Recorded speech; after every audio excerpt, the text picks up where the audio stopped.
Life through the Cold War. The year was 1970. Kristen was a second grader from West Virginia who hugged her mother as they watched her father get on a train. Kristen did not understand why her mom was so upset. Little did she know, her father was being shipped to Vietnam to fight a war the Americans had no business being in. As time went on, Kristen grew accustomed to her dad not being around. In a way, it was pretty normal. A lot of the other kids in her class were dealing with the same thing. They would mention how their father was a hero and doing his duty for the country. Kristen didn't really understand what that meant.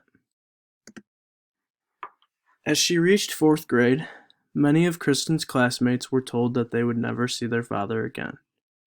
It was then that she began to understand where her father was. War.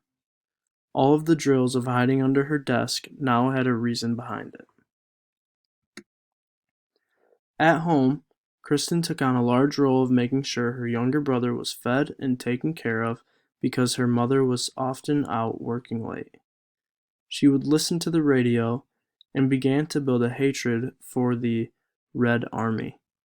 Without even noticing, the Cold War had a large effect on Kristen's life. This short story proves just how damaging the Cold War was to the youth of America, a subject that is not always talked about. Put yourself in their shoes. Are there any other ways the Cold War influenced the American youth?